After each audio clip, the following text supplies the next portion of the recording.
Most important part is to understand how you want to do business in the United States. If you're coming from overseas, from Europe, from Germany with a great product and a great service, this is unfortunately not doing it. You need to be aware of certain cultural factors that are hitting you here in the US, which maybe prevent you from being successful, even if your product or your service is absolutely perfect. The advantage is absolutely there to invest in the United States and to get boots on the ground and make things happen, because I think this is the major difference that we can see here in the US, the personal relationships that you have to build, the way you are doing business in the United States is just different than it is in Europe. And if you want to be successful, you need to adapt to that. Welcome to Transatlantic Titans, the show for Europeans making it big in America. And here is your host, Manny Schoenhuber. Hello and welcome to Transatlantic Titans, the show about Europeans making it big in America. And guess what? Today, we have a very special in-person episode. I'm very excited to, right next to me, welcome Tobias Borawski, all the way from Tampa Bay. Well, thank you very much, Manny, for having me here. I'm very excited in this beautiful city of Houston, Texas here, and being part of this Transatlantic Titans. Thank you very much. Thank you very much for taking the trip, right? And let's dive right in, I would say. Tell us a little bit about yourself. Oh my gosh. Okay. Yeah. Let me see what can disclose. Let's say it like that. So I think as you can hear from my accent, I'm born and raised in Germany. And to be exact, I'm raised in the northern part of Germany in the coast area. So I'm very much towards like flat land, dikes, sheet weather. That is all the stuff that's about me. And yeah, being a traditional northern German person, I would say. And how long have you been in the US now? Well, overall, I think it's more than 10 years. The current stay is almost 8 years now this year, and very excited. And I think there is no return ticket at that point. I was going to say the US is and probably will be home for the foreseeable future. I would absolutely think that this is the case. So there are really no plans. We got very much adapted to this and we enjoy being here. Also having the opportunity, hopefully, to get a citizenship at some point. And obviously, I do know Germany, and I know Germany in February and the weather in particular in northern Germany in February. So I think either Houston or the Tampa Bay area, you're probably not too bad off. Yeah, it's for sure the better choice, right? It's for sure the better choice. So let's talk a little bit about your maybe professional endeavors here in the US. What do you currently do? What does the company you work for do? If you want to enlighten us on that a little bit, why you are one of the Transatlantic Titans. All right. Yeah. I'm currently working for a subsidiary of a German-based company in the industrial manufacturing area. I'm serving the company currently as the managing director in Tampa Bay. We are a company size of like a good 65 people down here in Tampa Bay. And the overall size of the group is a little bit more than 2,000 people. We're roughly between like $200 and $500 million in sales globally. It's a global company, worldwide locations, give or take 70 plus subsidiaries worldwide, all in the manufacturing and sales area. And yeah, United States, obviously one of the large markets to explore. And that's why I'm here. And how long have you been with the company? I'm just finishing up my 6th year now with the company in summer. So very excited for 6 years now in the Sunshine State. And every day is just a beautiful day. We talked about it, but obviously the Tampa Bay area is near and dear to my heart. That's where I landed when I first came to the US quite a while ago now. Yes, and then I ventured on to Houston, but I always say Sun Belt. That's where I'd like to stay. All right. I can absolutely understand that. It's hard for the first time you're coming over into an area like Florida, and you could imagine about the heat. But when you're there, it's a little bit different. I can tell when the first time I started and I came out of the airport and it really hits you, right? The humidity and everything. People say like, don't worry, your blood gets thinner by the time. And they're 100% right. So it's still hot, but it's much more enjoyable after the years. Now, once it hits below 20 degrees, everybody in Florida is wearing boots and yeah, it is. Yes, yeah. And from the company's customer standpoint? Are you more in the B2B, B2C markets, just to give a fuller picture of what type of customers in the US in particular you guys have? Yeah, our customer base is technically, it's a B2B type that we're serving. So our customers are normally resellers of our parts, not necessarily end customers.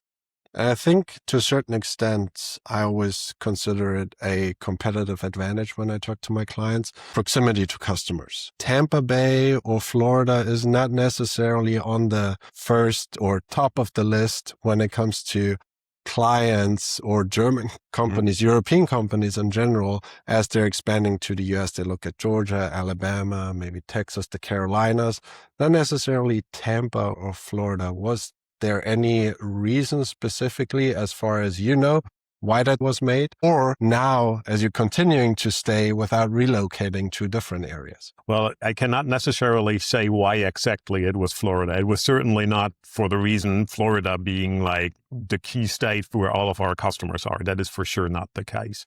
I think it had something to do with certain people entering the market where we are in, and the location was just given for a certain extent. Today, we are extremely happy that we are where we are because Florida offers so much of an opportunity for us, for our customer base, right? Let's be honest, especially during these kind of winter months right now. Who does not want to come and visit you in Florida, right? There is just a lot of people who like to do that. And this is one of our advantages right now.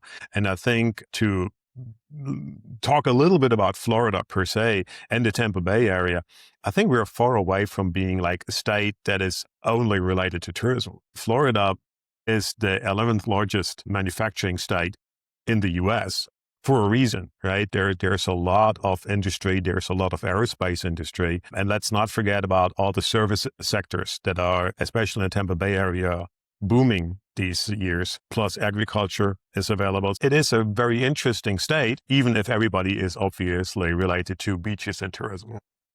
I always say when I got there in 2012, Tampa from 2012 was very different from the Tampa from 2026 as we're sitting here today. I think it has very much improved business-wise for the better. Obviously, the pandemic helped a lot when you really think about it. But also from a company perspective, sure, a lot of people hear about Texas, no state income tax. You have obviously a similar scheme in Florida. The pro-business environment on the political or regulatory landscape. Is that also maybe an added benefit that you see as compared to other regions in the US? I would clearly say yes, right? Florida is for sure a business-friendly state and also a labor-friendly state. As you mentioned, no personal income tax. That makes a lot of difference to certain people working for us or the employment per se, but also from a business perspective. So Florida is offering a lot for new business and for existing businesses. So if you want to grow, there's a lot of programs from the state of Florida, but also from the individual counties that are helping a lot to grow your business and to make things a little bit better. And Florida might not be the place that automatically comes to mind when you're thinking about heavy industries or manufacturing as such. Does that impact your employee situation at all? Do you have a tough time finding qualified employees? What's the situation there? I think in general, the employment situation is all over the United States, a situation, right? It's always the same. And it feels even like after the pandemic, it never stopped, right? Everything shut down and it's not getting better. Florida has the opportunity to support you a lot with labor. There is a lot of initiatives from the state of Florida, as well as from the individual counties, to come up with skilled labor programs. There's in the greater Tampa Bay area, there's two larger organizations which are doing training for employees, especially manufacturing employees, which is very wonderful for us that we have this ability. There is a lot of initiatives to have similar things like a German Berufsausbildung, like an apprenticeship system. We're not there yet, but there's a lot of demand on this one. And the workforce is available. It's a matter of training, I think. So yes, is it always a challenge to find the right person? Yeah. But do we normally find the right person? Yes, we do. So that is always a little bit of a surprise when I speak to companies that are thinking about entering the US market, that support or the incentives, the local impact that they may actually receive from the workforce commission, from the city, the county, the state as a whole, just if you're investing into a green field or a brown field and say, hey, we want to build this up. Could you talk a little bit about that from a Florida perspective and also business perspective? Because especially European listeners at first, they always say, if we want to do something, we have to jump this regulatory hurdle. We need this permit. We need that permit. We need this individual to sign off. Yet here they go to a certain area, let's say it could even be an opportunity zone. And then there's, okay, we're getting all these incentives helping us out to get started. Is that a mentality aspect? Is this maybe a business approach aspect where Germany, Europe, and the US are a bit different? Well, sure. There's obviously a lot of difference between Germany or Europe per se and the United States, especially if it comes to these incentives that are attracting companies. I think all over the United States, there's a lot of good programs in place where you want to go. Florida in particular, I think, is doing a lot to be a much more attractive state for industrial manufacturing, but for all sorts of businesses. And they're doing maybe a little bit more than other states do. There is for sure a huge variety of things that you can do based on whatever your business is, right? The service sector, for example. Tampa has a massive influx since many years, since COVID, basically, since the pandemic, of high-scale people in the service IT sector who are just enjoying the Tampa Bay area as it is, right? As like a vacation hotspot, but also are for their workforce. So in these areas, we normally don't see much of an issue of finding good people. And then I hear this a lot from other German companies around, but also US companies around there. If it comes to the shop floor labor, that is a little bit different. It is for sure. But this is what I just mentioned before. There are a lot of institutions that can help you exactly train the people that you need. Machinists, people for CNC machines, for example, or for all other sorts of industrial manufacturing is possible. The workforce is available. So from an investor perspective, if you are making a decision or not to come to the United States and look at Florida, I think there's a lot of these like incentives which are granted to you, which you have to ask for, of course. But a lot of organizations, especially like the economic development boards, they're very keen on getting business to Florida. And you would be surprised how much they have to offer. Obviously, I know that you personally are not just dealing in Florida or with Florida, or haven't seen other states in the United States in your professional career so far. But if you want to track back to other executives, managing directors, officers for German or other European-owned companies in the United States, how would you track your professional, maybe geographic journey through the US and talk a little bit about the different regions? Because I see it more and more that the sheer size of the country is completely underestimated by a lot of companies just entering the US market. Yeah, I would agree to that for sure. Yeah, my journey started almost like 20 years ago in the Buckeye State. So I started in Cleveland, Ohio, like many others do, right? I mean, you're in the Midwest where all the heavy industry is, all the manufacturers are, and where there's a lot of workforce available, highly trained, highly skilled, no doubt about this. Beautiful area. I'm definitely not saying it's not good to be over there, but as you said, you maybe miss the opportunities that are coming further down south. And I had the opportunity in 2018, which was certainly different for all of us. Yeah, coming more from the northern states and having an understanding of this culture and of this work and life, which is over in the northern part of the United States, coming to the south and especially to Alabama, which is certainly a very rural area that was different, but it teaches you a lot and you will learn a lot about this. And we can clearly see now, after all these years, how much especially these areas are utilized by German companies. There's a lot of German automotive OEMs right now, and not only Germans, also Japanese and others in this area. There's a lot of heavy industry over there. The pure amount of German companies in the southern region is growing, and I think for a good reason. Do you have no problems with workforce availability? Training is something, obviously, that you have to look after, but the cost of living is slightly different than it is up in the north. That is, I think, just what it is. And depending on what you're doing, that can be very much of an advantage for you. And as I said, I think especially the southern states, and Florida is not only one of them, but they are very generous these days to promote new business coming from overseas to their area. Well, let's talk about advantages. You just mentioned it. Competitive advantage, whether for you as a company, an employer, for example, or the product, the services, the transatlantic, let's say, merger of American workforce being boots on the ground, so to speak, with the support of a European or global outfit abroad. Is that something that not only as an employer, from an employer standpoint, but really also from a managerial standpoint, you see as a competitive advantage over other companies that might be in the same or similar fields that you guys are operating in?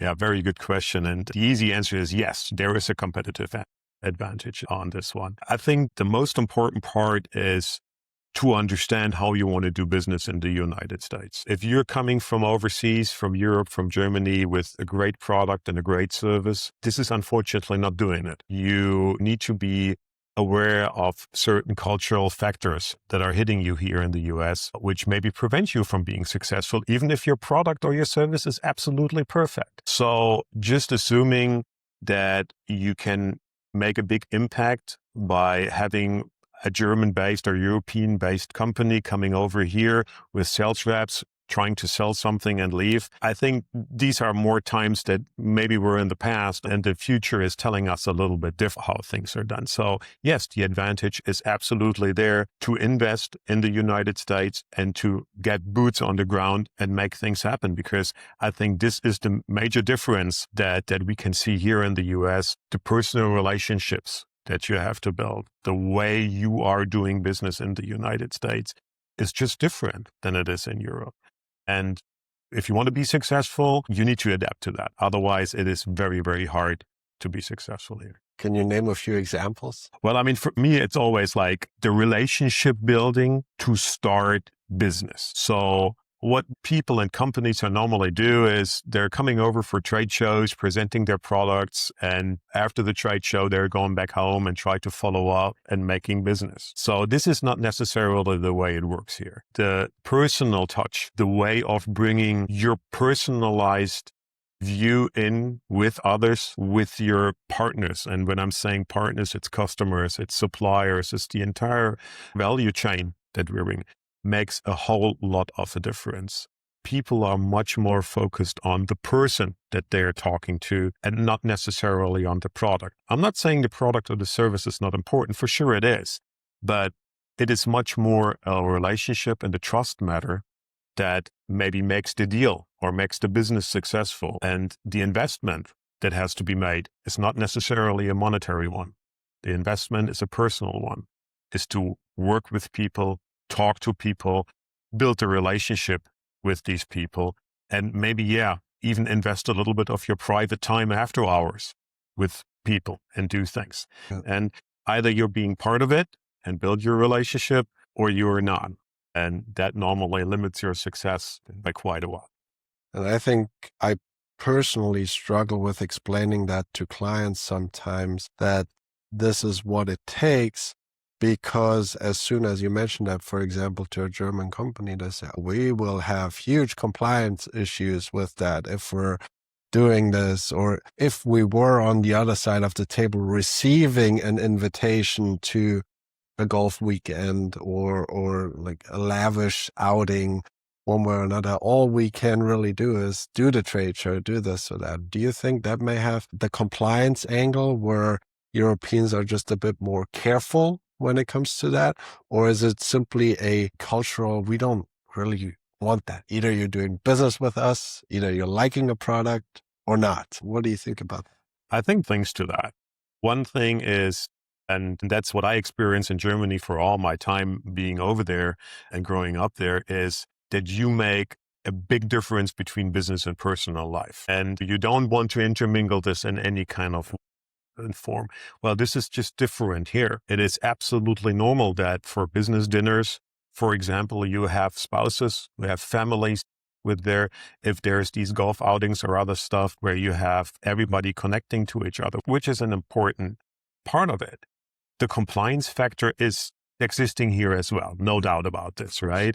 I mean, there's a fine line of what is allowed to build relations and what is not. And that is not much different than at least what my latest knowledge is about European as well. So you need to be very careful how you do this. But the general part of it, spending time together, talking, and maybe doing some private events together is certainly something without like violating your corporate compliance handbook. Yeah. Do you think then it might be just a cultural misunderstanding that some Europeans could have when it comes to entering the US market and just thinking about, I'm going to the trade show, I'm selling my product, then I'll return to Europe. And unless somebody orders my product, I'm not making a real commitment to the US market by, for example, setting up a US subsidiary or having a sales office, hiring an outside salesperson or getting a distributor. What do you think sometimes is relating to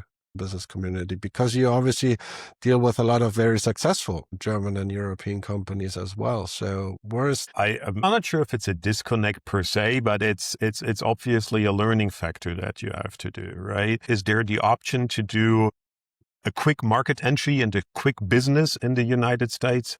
I would say normally not. Things just take time. Yeah. One of the things that I learned over these years, and I think this is as good for the US and for others, is you have to listen and learn. Over here, doing a trade show and just believing because you collected 10 business cards gives you any kind of like a business advantage. Yeah, most likely not. Maybe one or two, but what it is.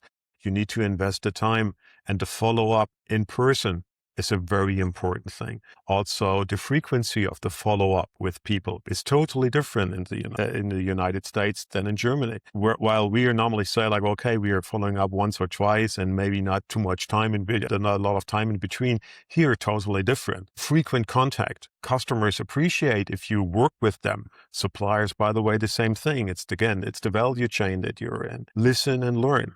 Take the time, and especially time when I was working for German companies in Germany doing business with the United States. One of the things was always like, well, we need to move quick, we need to be fast, we need to make the sale. Yeah, I think this is how this country works. You need to invest time and you need to build this relationship. And this is unfortunately a time-consuming thing.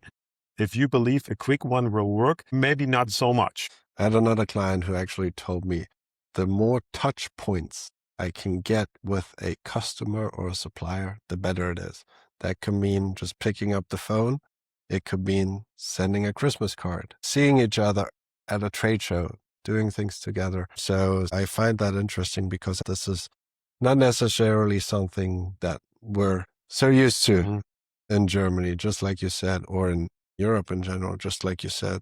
We're bit more hesitant maybe if I'm reaching out to you and you're not getting back to me, whatever the reason may be, then I probably will not reach out to you again, right? And here it's more about, I want to get in front of you. Remember me. Correct. Yeah. So this is where you build the relationship, and that's the extra mile that you have to go as a European to do this. Communication is just so much different for everybody who's doing business here and knows like the small talk. It's one of the most important things to do. I have seen a lot of people from Europe being here very unsuccessful in that because talking is just not their strength, right? They're very focused on their job. They're presenting their product. And well, it is important on a Monday morning to go and talk to your colleagues in the company, to your customers, say like, hey, how about the game on the weekend? Did you see your favorite football team or the basketball team, the baseball team? These kind of things are making these are the relationship builders. This is just what it is. Or as you said, the follow-up or the connecting points can be very simple, right? So right now, for example, certain people I work with in another part which just got hit by this bad weather conditions over there, simple text, hey, everybody okay? Is the family doing good? Yeah? Yeah. Very unusual that you would do this in Germany when there is a big snowstorm or something in Munich, that you text people like, hey, are you and your family okay? So, but it's the easy things that makes it successful at the end of the day. I think on that note, how important is a brand in the US market? Whether it's your personal brand, I want to do business with Tobias, or the company brand, because that may go together with the relationship aspect of doing business. How would you value the importance of a brand? That's a very good question, and I'm not sure if I can have a straight answer for this. Is branding important? Yeah, sure, absolutely. Is branding of a person important? Yeah, I think this is what most people do. I mean, you most likely also know a lot of people who basically builded their own personality, their own brand, and they builded relations to people. And these relations, they are now holding up for a long time. So it doesn't matter what you do, in which area you are, if you maybe change companies, change sectors or whatever, you can be very sure that these relationships are holding. So your personal brand, the way you present yourself to others, is a very important part. Can people trust you? Are you a trustworthy person? And that's certainly something which I think is important here in the United States. Is the company brand important?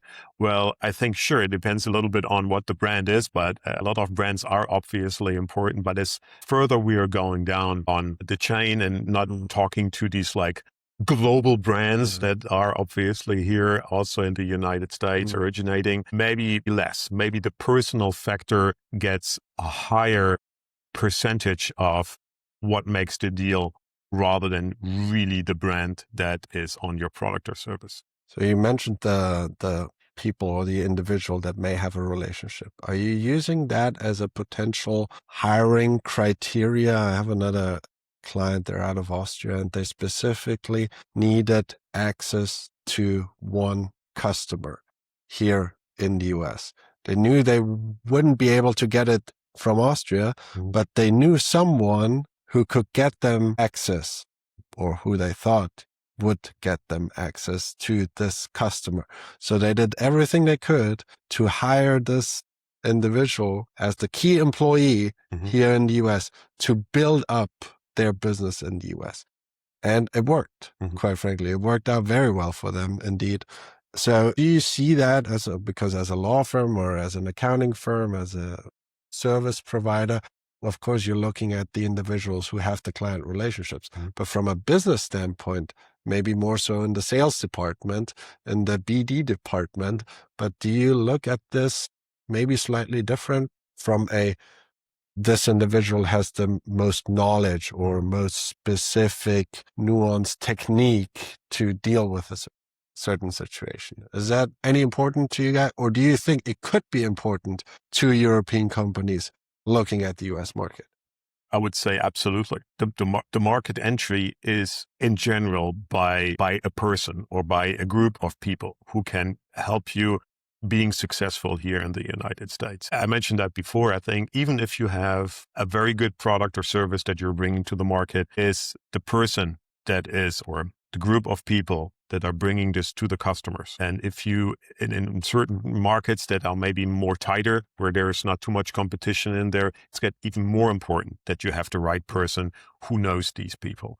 So yeah, if you are interested in coming to the United States with product or service, I would highly recommend to, as a market entry stage, look for the right people in here and look for the people who have the connections, the relations to open doors. Because this is what you need. You need the open doors to start the business. Starting from scratch with literally zero is a little bit of a more challenging situation.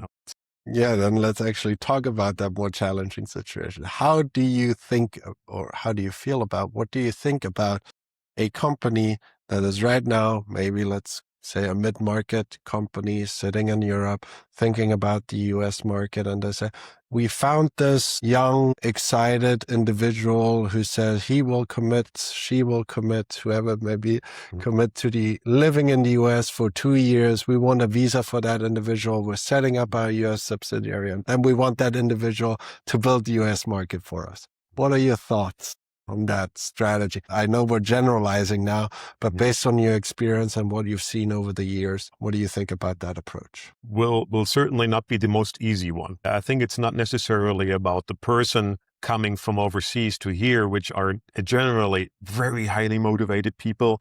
Depending on the industry, they're very much trained in their industry. They know their product, they know their service very well, but just even with a little bit of a preparation, they will face a lot of challenges in the United States, and they need support. They need supporters here, right? They need relationship builders to bring this on. So I think if you're just basing your idea on a foreigner coming over in here, you might have a long time to go until you're really successful with this. And maybe you also start like challenging these people that are coming here with high expectations, and they maybe are not so successful as they thought they will be. So my recommendation for these kind of companies is always send the Germans, no problem, right? That's a good idea because this is where the knowledge, this is where the know-how comes. But number one, take a lot of time to listen and learn. Allow these people to take time. Don't rush. I know this is in most cases not what is in these business plans. Business plan is here's the investment, and then 1 year later we want to see the nice profits. And then I would like to see them as well, no question. But this is sometimes not really what real business is.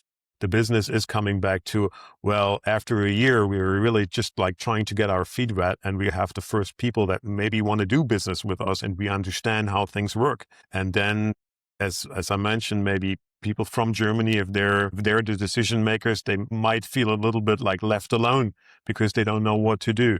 So yeah, look for experience, for seniors, or for third parties. As I mentioned before, every like kind of a business development person or like counties have these economic development boards, which can help you set you up with the right people. Allow the team that comes to the US to build these relationships. Allow them the time for doing this. Yeah, and the first step, relationship is not paying off. You're not making any sales and margin out of relationship, especially not in the first couple of, I would even say, years. But at some point, there is the payback that is coming. Your investment will pay off. I'm 100% sure about that. So yeah, better invest in a 2-lane road where you say, like, on one end, we are bringing the people from Europe, from Germany with the experience, but we also look for people here that can support. As a lawyer, as you know, of course, my job is to play devil's advocate. I always have to be able to argue both sides. So now I will say, yeah, that all sounds fine and dandy and great. But if I want to hire this individual in the US, I have to pay $200,000, $300,000 to get a well-qualified sales director or sales manager in the US. I don't want to afford that. How do you respond to that? Well, this is one of the things that I think companies need to be well aware of. The United States is just different than Europe and Germany is. And so are pay scales, and so are labor laws. And a lot of these things are much more flexible. But on the other hand, some of these ones are much more expensive than they are in Europe. The easy answer is, well, if you don't want to do the investment, you might be just slow down your process very much. There is not much what you can change about this. This is how the culture is here. This is how business works. And if you want to invest, well, then you have to do that. If not, you can still be successful. I would not doubt that, but it will be totally different than you expect. It will be. So do your research and make sure that you understand very well what do you need to invest and how much time you need to invest into this one. And you would see that probably the time that you need to be successful versus the money that you spend on highly educated people or people who has the knowledge and who has the market entry might level pretty easy. The ROI on these people can be relatively soon if you do the right decision. And the good part of this one is, I think in the United States, people are very flexible. The workforce is much more flexible than we are used to in Europe or in Germany in particular. If you try things out and they don't work, you can relatively easily adjust this and make changes to it. To pivot, say, okay, we're moving things around and we're doing another approach. Well, in Germany, where you have very structured approaches and normally very long-time approaches, and you will really like try to work things out until being very much perfect. This is different here. So if you agree on things and if you make things happen here, especially as a new company here with a market entry, be prepared for, hey, maybe after a year or even shorter period than a year, we need to adjust what we are doing here because it's just not working out. And that obviously can have something to do with people as well, saying like, okay, we maybe need to realign the structure of our sales team, of our business development chain. And there's nothing wrong with this. This happens day by day here in the United States. What I always find fascinating about that discussion is also the vocabulary that the companies are using. Instead of maybe saying what you said, adjusting because something didn't work out, they say, we're pivoting. Mm-hmm. Yeah. We notice something doesn't work out. Now we're taking it to the next level. We're taking the next step and pretty much destroyed the business plan that we had outset, but we have the flexibility and we just say, okay, if it's not working and we've proven that it's not working, then why keep doing it? Let's just fail fast, but fail forward is what I see. And that may also be, in addition to what you just said, that the flexibility in the workforce, I mean, you're a perfect example, right? How many Europeans do you see within the European Union moving from one member state to the other state, which is very similar to going from up north in the US to Alabama and then to Florida. And today we're sitting here in Houston. Right? Talk about that maybe for a bit. Yeah, I mean, this is obviously one of the things that is so different. I'm drawing a little bit blank on the number right now, but I think in general, a U.S. citizen is moving, I don't know, double-digit times in their lives, right? From all over the United States. Well, you will see a lot of people in certain European states that are not moving much. There's a good and a bad thing to that, right? I'm not saying it's a negative, but the people here are used to this. If things are not working out, well, okay, then we pack our things and move on. And this is not necessarily seen as a failure or a negative thing. It is just part of the life, of the culture. Living in the US, you need to be prepared that maybe you need to move on for new opportunities. So with opportunities, there are challenges. So this could be a good time to move to the next segue of the show, which is what we call the core four. Next up, the core four. We talk about the past, the present, and the future, which is hopefully by now a familiar concept from my book as well. And it's the same four questions, the same four subjects that we ask every guest in each episode. And we're starting with challenges. And you can talk about it from your personal managerial perspective or also from a company perspective. But what are the biggest challenges you or the company has faced in the United States? And more importantly, how have you overcome those? I think from a personal perspective, one of the challenges right from the beginning was what I mentioned before, a little bit about the timing aspect and the rush. I mean, you're coming over to the United States and I did the same thing. A young person really willing to rock and roll and do it all. And you had to learn pretty fast, like it's not that quick, right? It's not turning as fast as you think it is. And people will tell you that. People will tell you this year, by the way, much different than they will let it, in the United States and in Europe or in Germany, but you will realize pretty quick. So the challenge is don't let you being the rushed person. Take your time. As I said before, listen and learn. Try to be proactive, work with the teams, work with your supervisors, with people around you, but don't be rushed. Because this is something which will normally not provide you with a lot of success. And I know time is normally never on your side. You have clear goals, you have clear expectations from headquarters normally. Hey, and you have to go back and say like, well, it's unfortunately not working like this. Yeah, we need to pivot. As we said before, we need to adjust or to change certain things. So this challenge is something that I personally experience, but I see especially with younger people very frequently that they're coming into a situation and they want to be quick, they want to be fast, they want to be successful. And then there's this little bit of like, oh, hold back, right? That I think is the most frequent challenge that I've seen. And what would you tell these companies that have those kinds of expectations to maybe adjust on their approach? If we're talking about a young individual coming and being excited about building up the US market for the company, yet headquarter has expectations that might be unreasonable for what we are experiencing here in the US market, what advice would you give them?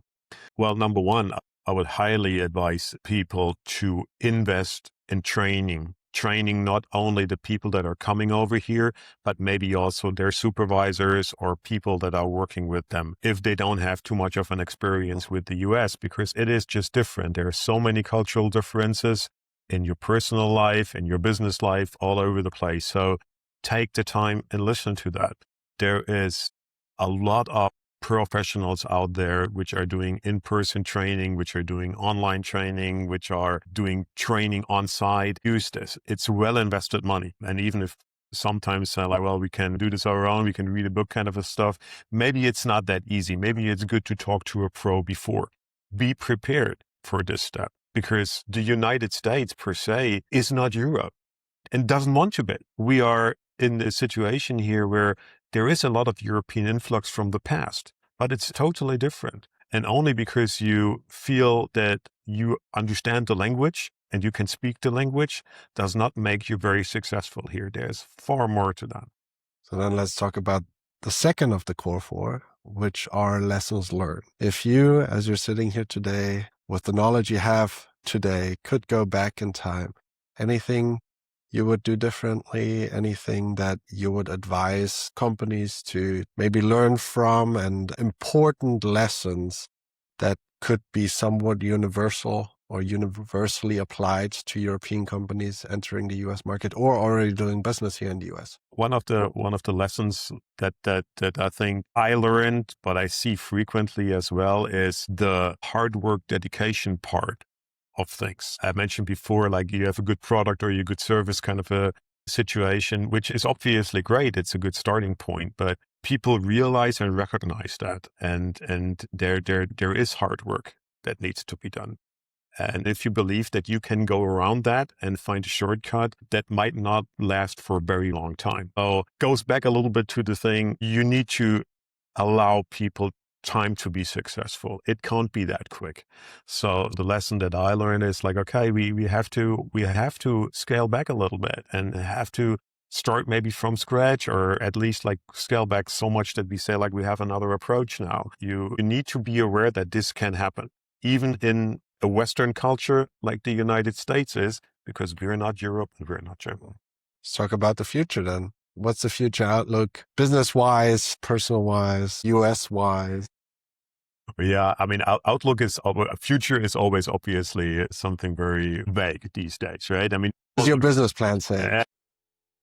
That's what it is. I think the pandemic told all of us that if we had a 3 to 5 year plan, I mean, we basically know that all of this one can be just different in 5 minutes later. So no, but from a future perspective, I think especially right now, the US is providing so much opportunities. I think the building this new understanding of made in America has a certain meaning, and that is something that has been developed over the last couple of administrations. So this is nothing where I would feel like this is just a few years old. No, it's more and more that you see this over the last 5-8 years maybe. Use this opportunity. The opportunities are here, and you have to be very successful here.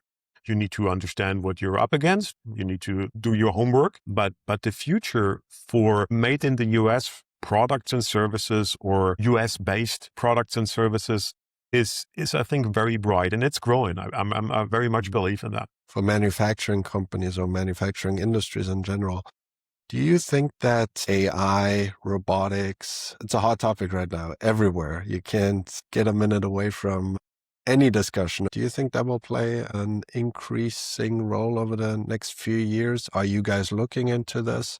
What's your approach? What's the vision there, maybe?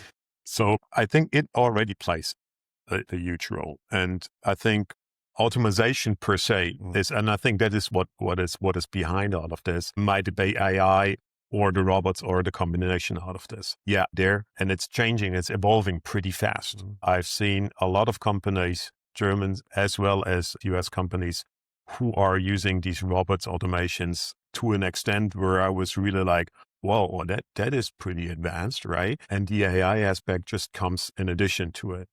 So given the fact that, and we talked about this, the labor availability is something which is a challenge, and robots are more and more on the come to just compensate for this, which I think, again, is a great opportunity where we can work with. On the other side, you also have to see that the personal knowledge is shrinking more and more. We talked about companies that are supporting us, qualifying labor in mechanics and so on.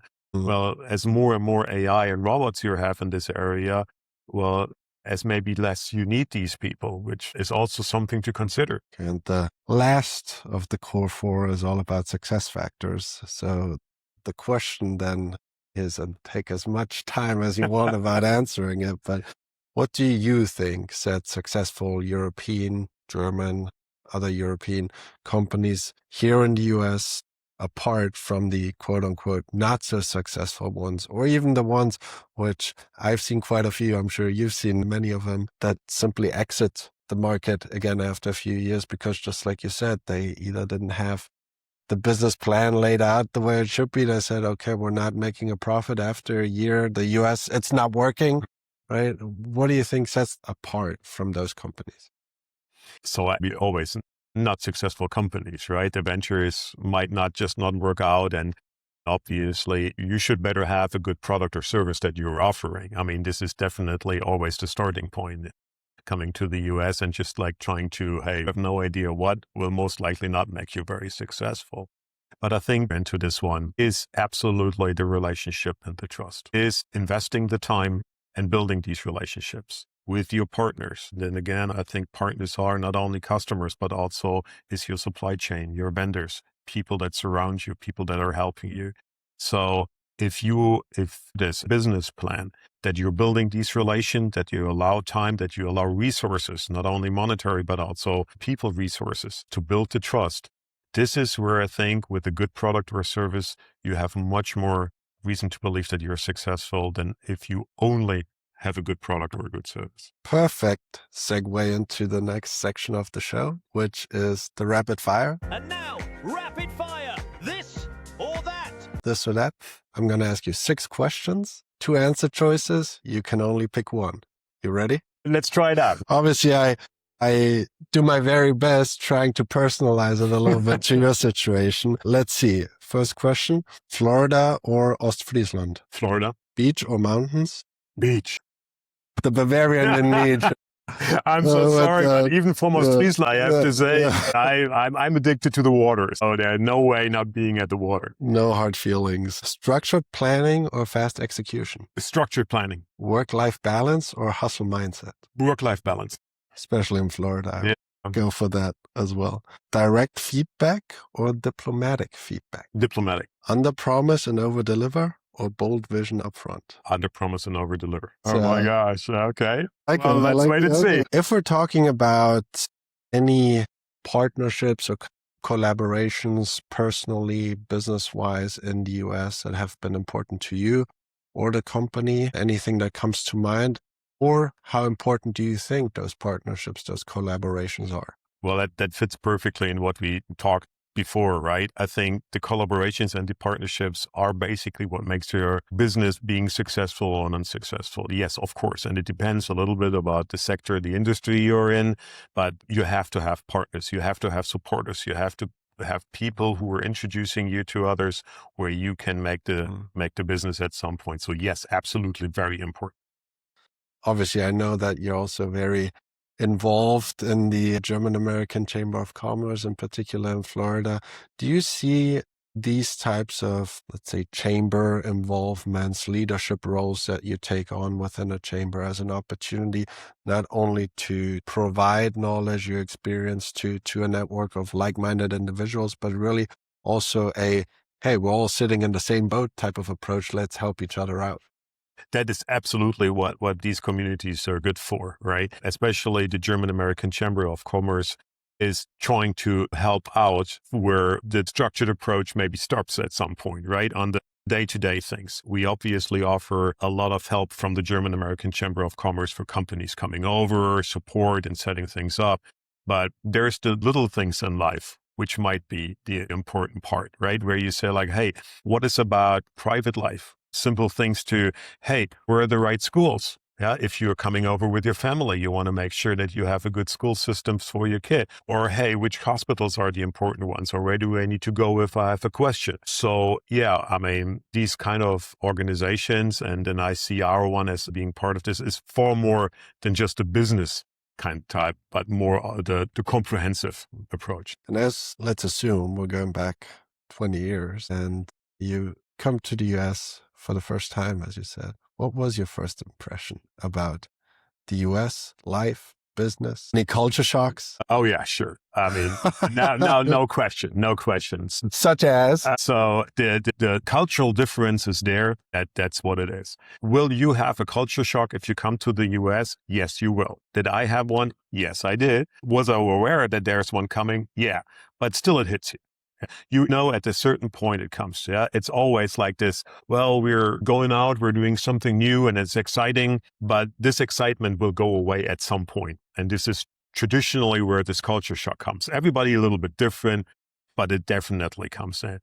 And you need to be prepared for this. And you need to make sure that you and the people who are surrounding you are supporting you and helping you getting over this. Everybody needs to jump over this hump. I had not talk to many people who said like, oh no, I never had one, or this is just easy, because it is not. And there is always something different because you're coming from a total different culture. And the only thing that you can do is speak and understand the language. So yeah, I had the same like most people had, and it was rough. So maybe not you personally, but others who have told you their culture shock experiences. Was there anything in particular where they said, oh my God, I would have never believed that this is what life is in the US, such as I have to pay this much for daycare or elementary school or things like that? I think the thing what I hear most often, and this is also the thing where I feel it's gone wrong so often, is more on the personal side, the family side, if a family is involved into it, but even if it's individual people. Getting used to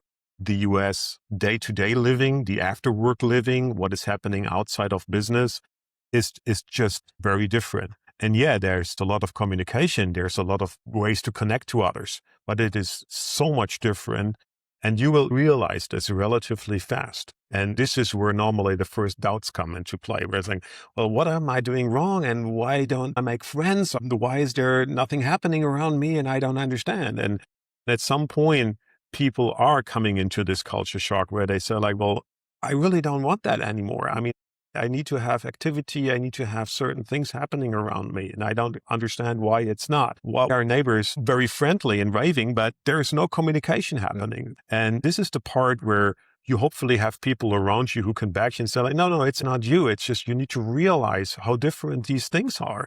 And what a day-to-day business is, and your day-to-day life is, and what you can get out of this. And the majority of this one is not your fault, your wrongdoing or something. No, by no stretch. You just need to get over this and learn to adapt and learn how to live with these things. Then on a positive note, any pleasant surprises that you didn't expect at all when you came over to the US and said, oh my God, this is awesome? Okay. Well, I mean, there's a lot of things, obviously, that I like a lot about the United States. You're still here. Absolutely. And I'm not willing to go, planning to go, let's say it. So yeah, there's a lot of, so the community, for example, is some of the things that I appreciate a lot.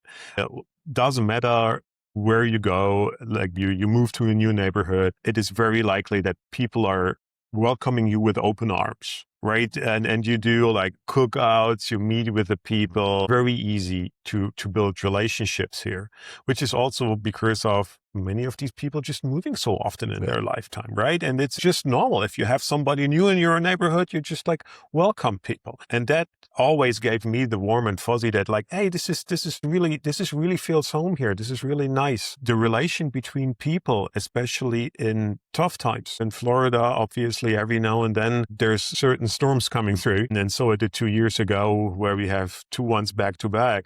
But hey, the neighborhood stands together, even if you maybe not do much with these people. But hey, if somebody has a fallen tree in the yard, everybody is out there and supporting. Yeah, these are were a lot of during the last couple of years where like, well, this is exactly why I like it. And as Germans, both of us were usually not known as the most outgoing group of individuals, right? So that I've had, and especially in the South, I would say, in the US. So on that note, maybe or unexpected cultural misunderstandings that you've experienced over the years? You say, oh my God, this is the German now talking. I think we're talking for years now, and it's just so clear cultural difference. I think a good 20 years ago when we moved to this little city in the greater Cleveland area in Ohio, we had one of the first neighborhood events, like a cookout kind of a thing. And when we got the invite, the first thing that hits me was like a little bit, this is cookout like from 6 p.m. to 8 p.m. Okay, well, good, well, whatever. And we were supposed to bring some food, right? Which I think is not unusual in Germany. You're doing similar things. So we prepared something nice, went over there at 6.